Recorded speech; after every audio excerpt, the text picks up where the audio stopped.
There is one man that can challenge the might of the BJP and Prime Minister Modi. It is Arvind Kejriwal. The void that Mr. Sisodia has left will be filled the moment he's back in action, which shall be very soon. We have full faith in the Indian judiciary. It's only the opposition that keeps on saying that. Keeps on alleging this against me, that I am the super chief minister or whatever. I am the super brother of the super chief minister. I am not the super chief minister.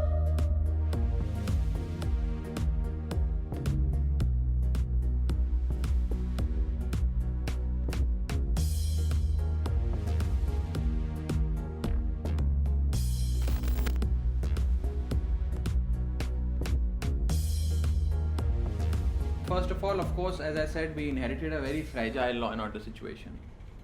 Punjab, being a border state, has its own challenges any which way.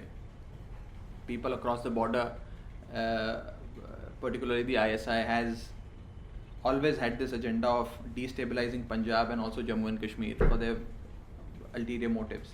And Punjab has been very critical for them in terms of their operations, etc. So it's a complex state in that sense. And when we got into office, few weeks into our starting of our innings, we saw clashes in Patiala, followed by a grenade attack in Mohali on our intelligence headquarters, followed by the most unfortunate killing of a singer who I listened to every single day. In fact, in my car when I was coming to your office, I was listening to his song. And then, of course, the phenomena of Amritpal, who I think is a factory-made product, who has been commissioned to come to Punjab and try and tinker with the peace and harmony of the state. So, having said that, it was very challenging, but I think with the right political will, the message from the Chief Minister himself, by the Chief Minister right till the last cop manning the fort on the street, went that there has to be a complete crackdown on such elements, and nobody will be permitted to tinker with this most hard-earned peace and harmony of Punjab. I mean, you come from the state, you understand this very well, that generations have been lost to acquire this peace and harmony and this brotherhood in the state. This is most cherished. You have lost family members, I have lost family members. And for us, this is something that is most cherished, and we will not at any cost let this peace and harmony be tinkered with by any element, by any vested group.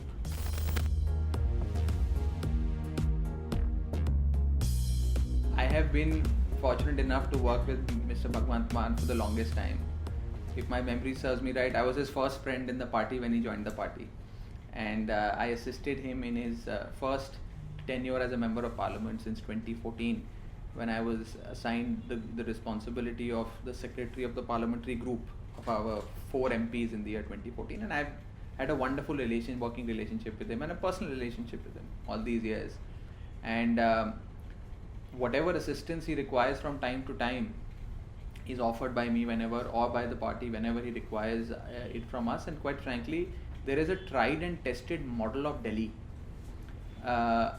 which is the Kejriwal model of governance, which we talk about very often, from schools to education to water, electricity, so on and so forth. Many states are learning from this model. You have the Chief Minister of Tamil Nadu, Mr. Stalin, flying from Chennai all the way to Delhi to inspect and see schools of Delhi and learn a thing or two about our education revolution.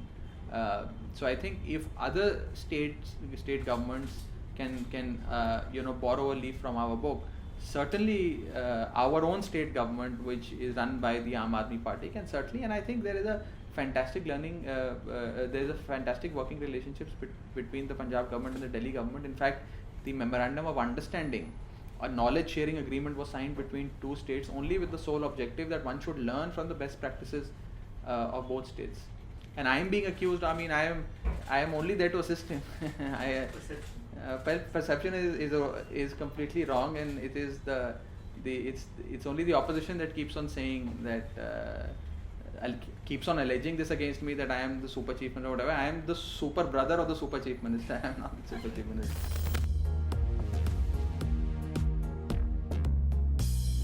As somebody who considers Mr. Kejriwal as his mentor, who is my leader, who is my somebody who has been a friend, philosopher, guide to me, and somebody who is a fan of Mr. Kejriwal, I would certainly say that my leader is the only one who can take on the might of the BJP and Prime Minister Modi.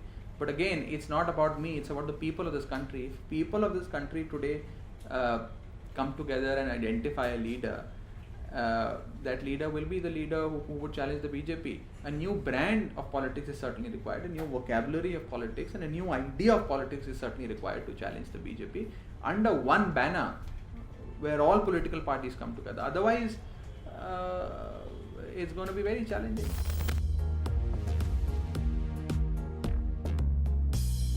We have maintained from day one that the objective of the BJP is not to arrest just Manish Sisodia or Satyendra Jain or Raghav Chadha or someone. The idea is to destroy Aam Aadmi Party and destroy Arvind Kejriwal. The objective is not one alleged excise irregularity or to keep some ministers in jail for some time. The idea is to completely eliminate the Aam Aadmi Party and the idea of the Aam Aadmi Party, and it is in that endeavor that they're going after each one of us. Now, they perhaps think that we are the only challengers to the BJP.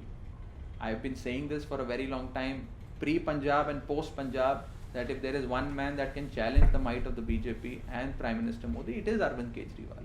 And they themselves fear only AAP and Arvind Kejriwal. If you were to have an off-record, off-camera conversation with them, they will themselves concede that Congress is not a challenger. Any other political party, Shiv Sena, JDU, all these parties are not challengers. The only challenger that they see at a pan-India level is Arvind Kejriwal, and that's because Aam Aadmi Party has certain ingredients that other political parties lack. And we can get into the details of it. I would love to talk about it. So therefore, with that thought, they want to eliminate AAP because Aam Aadmi Party is the real challenger to the BJP. In fact, they hate us so much that in closed door meetings of senior most leaders of the BJP in Gujarat, because I was also part of the Gujarat campaign, I was co-in charge of the state, it was brought to my notice that BJP's senior most national level leaders had given a message to its people and cadre that don't worry about the Congress. Even if Congress gets 3, 4, 5, 6 seats more than what they got last time or less than what they got last time, don't worry, but eliminate AAP. Aam Aadmi Party should not win a single seat. Aam Aadmi Party's vote share should not cross 1%. I mean, that is their whole agenda, and in that endeavor they want to completely eliminate us. However, we have maintained you arrest one Manish Sisodia, hundreds of Manish Sisodias will come up. Manish Sisodia today, to my mind, is not just the name of an individual, it's the name of an institution that has redefined Indian politics, that has redefined school education, that has redefined governance in the area of education. And by putting him behind bars, you can't kill the idea of Manish Sisodia or the institution of ideas. He'll be out soon. And plus, this government has been, the blatant misuse of agencies has been seen in the last 8 years. I think everyone knows how agencies have been misused. I think there have been only 23 convictions done by the ED in the last 8 years, and 3,550 new cases have been registered by the ED, which leads to a conviction rate of less than 0.05%. So with that intent and with the pre-trial arrest being the only agenda of the ED, they are trying to eliminate opposition and in particular eliminate Aam Aadmi Party from the face of Indian politics. So will there be since Mr. Sisodia cannot be replaced, will there be somebody to take his space politically also, like in the... No, we don't think in terms of who will occupy his space, or this is not Aam Aadmi Party, the way Aam Aadmi Party functions. We're a family. We work together, we live together, we eat together, we govern together, and the void that Mr. Sisodia has left will be filled the moment he's back in action, which shall be very soon. We have full faith in the Indian judiciary, and very soon he'll be out and you will see the street fighter Manish Sisodia is once he's out.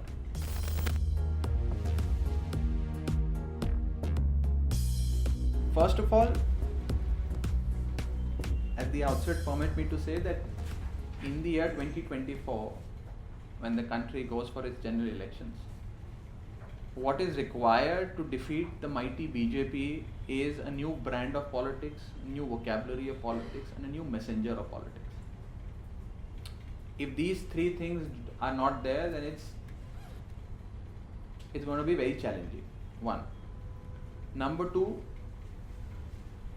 Aam Aadmi Party's individual strategy for 2019 or 2024 is not important. What is important is the collective strategy of the people of India to defeat the BJP. Now, if you were to rewind back to 71, there was a Congress regime which was very mighty, more powerful and more had more access to power than the current BJP has. And since the first election that happened in India, and right up till I think 77, they were winning all elections. Almost 65 to 70% of the seats in every election that was contested went to the Congress. And post 1971, with the post Bangladesh liberalization, with a crackdown on several fronts, with the post-war, Mrs. Gandhi's popularity was at its peak, and people thought that she could never be defeated.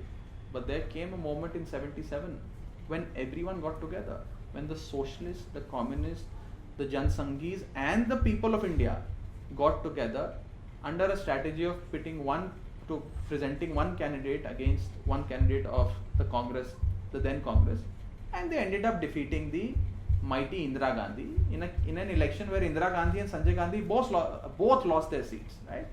And I think Janata Party at that time won about 295 seats out of 405 seats that they contested. And Congress got only 152 seats, out of which 120 came from the southern belt because the Janata Party couldn't breach the southern belt.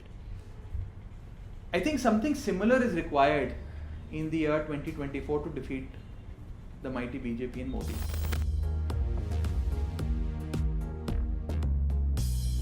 Rahul Gandhi's remarks on foreign soil and the functioning of India's parliament. Rahul Gandhi's remarks per se, I have believed and maintained, and I, somebody who's been on foreign soil and being asked about domestic politics, I've been compelled to answer on domestic politics by news channels, Indian and overseas. I have maintained this, that when we're on foreign soil, we should not rake up domestic politics. When we go to a foreign country, we don't go there as BJP, Aam Aadmi Party or Congress leaders or Congress MPs or Aam Aadmi Party leaders. We represent the country, we represent the India. We represent India and we represent the country.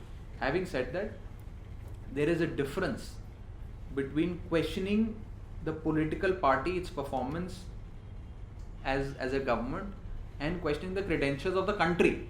So let's demarcate these two. Let's not make political leaders' questions about the performance or the conduct of the ruling party as questioning India's credentials overseas.